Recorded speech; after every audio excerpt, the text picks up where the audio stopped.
Hello matey boys and matey girls, welcome to the Battle Lounge, and in this video I'm going to show you how I made this door. Okay, it's a bit of an unusual door because it's a door in a door. Let's have a look.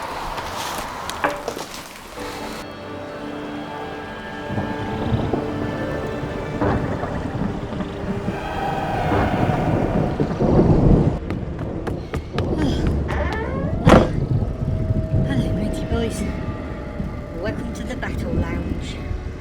The first thing that I did in constructing these doors was to make a frame that basically would fit the hole. I fixed this all up together and then I made the measurements. So then once I had the width of the doors and the height of the doors, I just measured it out, divided it in two and made my two doors. I glued the CLS first, clamped it, and then I glued and clamped the top bit on.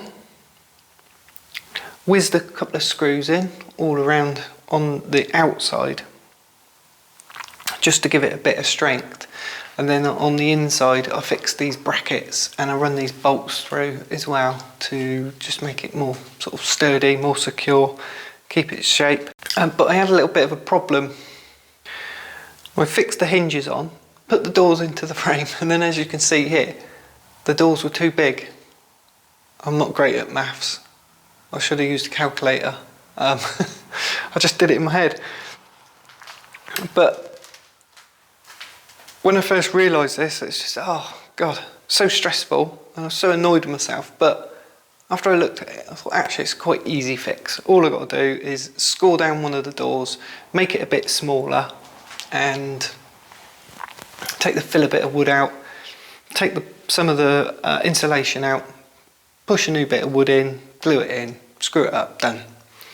The problem is that the doors were then two different sizes. And it made me realise that it didn't matter. I actually really liked them being different sizes. And in a way, because I put the door inside the door, and both doors were the same size, it made it feel a little bit unbalanced anyway. And so making one of the doors smaller, to me, actually looked better.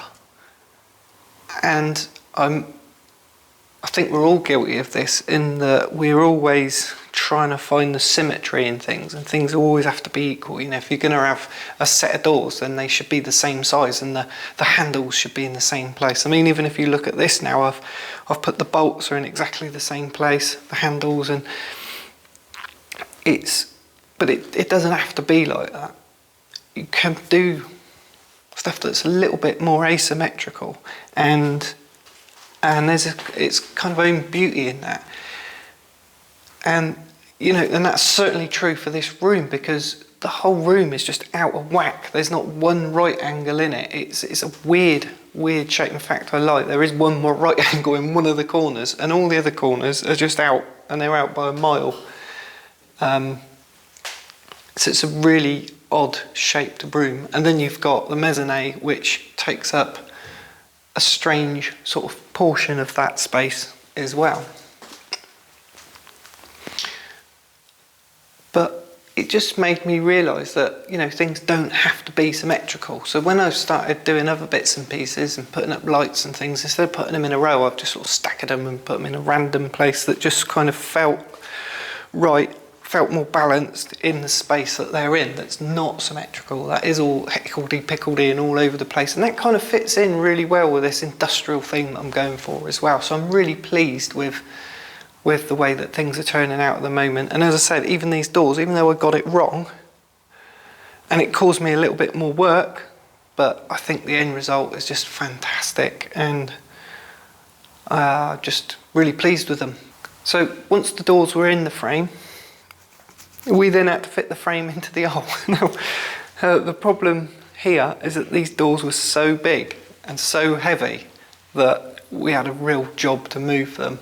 And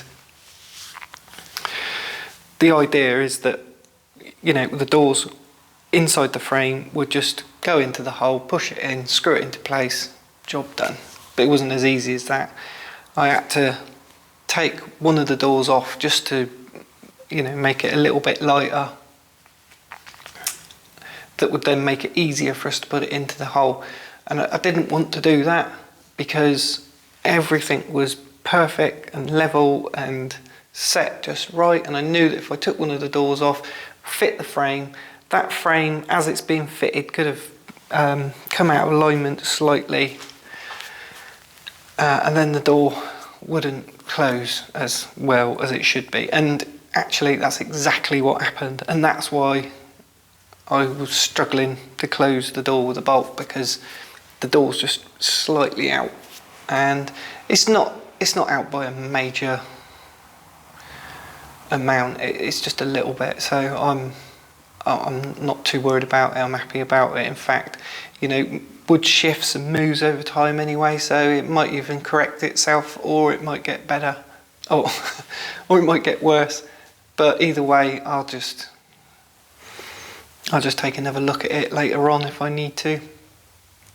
I might have to correct it up in a few little areas. Now, the door's not 100% finished yet. I've still got to do the framework on the outside, put a little bit more framework, beading on the inside, tidy it up.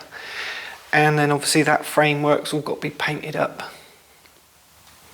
But it's it's functional, it's absolutely solid, and I think it looks fantastic. And my door in a door is just amazing. I just love it. I've banged my head on it a few times already, but it's worth the pain. Okay, so ever since I was a kid, I really loved the old garage doors that they have, where they have the big sliding doors, or like barn doors with a little door inside that you could come in and out of. It feels a little bit like a hobbit hole as well, sort of hobbit door. But the actual idea behind this is that I originally wanted a window and a door, or a door in the middle, a couple of panel windows either side. But I was a little bit worried about security. There's nothing to look at out there. It's a bit boring. It's just a road and a wall. And then I quite like the idea of just having it solid with no windows, so that I can control the light in here. I quite like it being dark and mood lighting and things like that. So I just thought, I'll get a solid door. Ordered one. Just ordered some normal garage doors from B&Q, and they just disappeared. They got lost. So I eventually got hold of B&Q customer services and got my money returned. And there was about 250 quid, and I thought, well, I'll just make my own doors. And this wood is oak veneered plywood, which is, you know, is solid and it's nice wood, looks good. Compared to the ones that I was going to get from B&Q, they were just pine.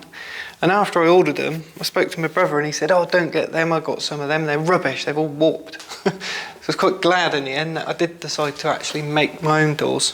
The problem that I had is that, you know, these doors are big, and I wanted to be able to park my car just outside, but then I won't.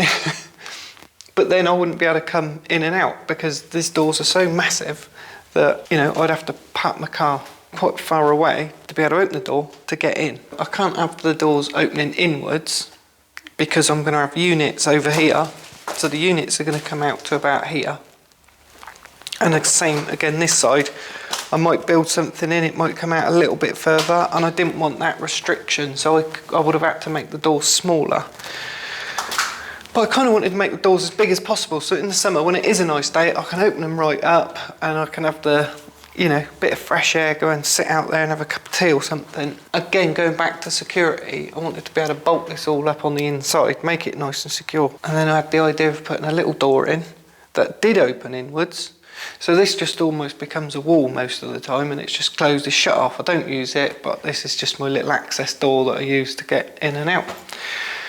And it's worked fantastic. It's just a quick lever on the inside. It's double plywood, so it's the veneered plywood on the inside, and then on the outside is the marine ply. And I just glued them together. clamped them up.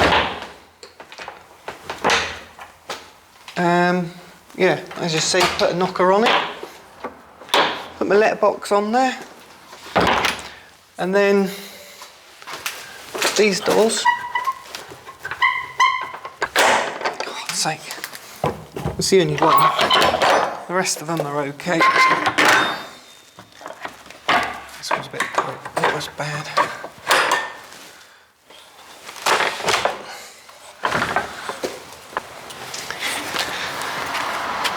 So you can see how thick I've done them. It's the veneered ply on the inside, marine ply on the outside. Then this is a CLS framework on joining them together. Inside is all insulated with expanded foam, and they make a really chunky, nice chunky, solid, really heavy door, which I love.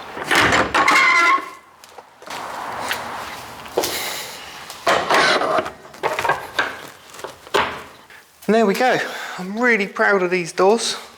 I'm glad that I made them. It wasn't too difficult. It took a little while, but I've actually ended up with something a lot stronger, a lot sturdier, a lot warmer, and something that just looks a hell of a lot better than your standard off-the-shelf garage doors. Well, hope you enjoyed this video, got a bit of inspiration from it, and don't forget to subscribe.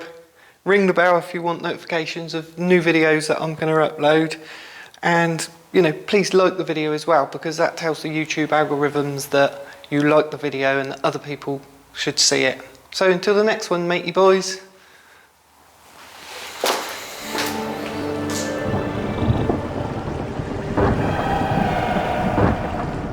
If you open the door and then you can open the other door,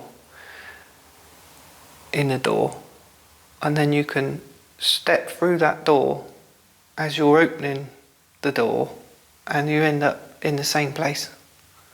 It's like magic.